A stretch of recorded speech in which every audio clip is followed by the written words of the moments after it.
Good morning. ఈరోజు నేను సొరకాయ పులుసు చేస్తున్నా. దానికోసం లేత సొరకాయ ఇలా పెద్ద ముక్కలు కట్ చేసి పక్కన పెట్టుకున్నాను. ఒక సొరకాయ, 2 టమోటాలు, కరివేపాకు, 2 ఉల్లిపాయలు, కొత్తిమీర, అలాగే ఒక చిన్న నిమ్మకాయ సైజ్ అంతా చింతపండు, పసుపు, ఉప్పు, 2 స్పూన్ల కారము, బెల్లము, అలాగే చిన్నుల్లిపాయ, ధనియాలు, ఒక హాఫ్ స్పూన్ అంత జీలకర్ర.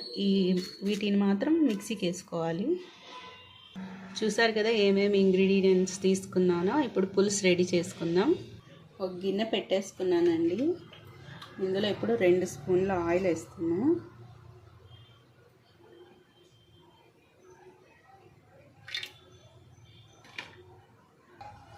నూనె బాగా వేడెక్కింది. ఉల్లిపాయలు వేస్తున్నా. ఇప్పుడు పసుపు, ఉప్పు. ఉల్లిపాయ బాగా వేగిపోయింది. ఇప్పుడు ఇందులో సొరకాయ ముక్కలు వేసేస్తున్నాము. సొరకాయ ముక్కలు వేసి కలిపేసుకున్న 5 మినిట్స్ మూత పెట్టేసుకోవాలి. 5 మినిట్స్ మూత పెట్టుకున్నాం కదా. ఇప్పుడు ఇందులో టమాటో ముక్కలు కూడా వేసేసుకోవాలి. టమాటో ముక్కలు కూడా వేసి కలిపేసుకున్నాను కదా. 2 స్పూన్ల కారం, పులుసు కాబట్టి కారం ఎక్కువ పట్టింది. బెల్లం ముక్క, కారం అన్నీ వేసుకున్నా కదండి. ఇప్పుడు చింతపండు పులుసు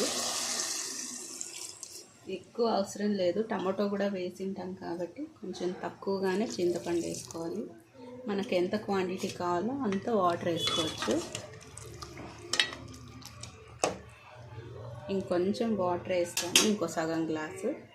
ఇలా ముక్కలన్నీ పులుసులో మునగాలన్నమాట. ఎక్కువ వేసుకోవాలి వాటర్. ఇప్పుడు ఇది ఉడుకు రావాలి. మూత పెట్టేస్తాను. ఇప్పుడు మిక్సీ జార్ తీసుకున్నానండి. ఇప్పుడు ఇవన్నీ ఉన్నాయి కదా, ధనియాలు, జీలకర్ర, చిన్నులపాయ, వీటిని కొంచెం వాటర్ యాడ్ చేసి మెత్తగా పేస్ట్ చేసుకుని పక్కన పెట్టుకోవాలి.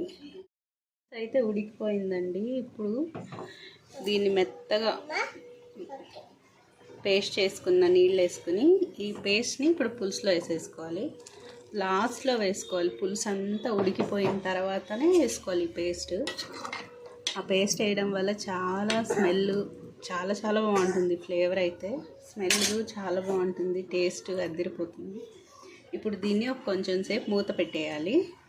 ఆ మసాలా వేసి 5 మినిట్స్ అయింది కదా. ఇప్పుడు కొంచెం కొత్తిమీర వేసేద్దాం. ఫైనల్ టచ్ అన్నమాట.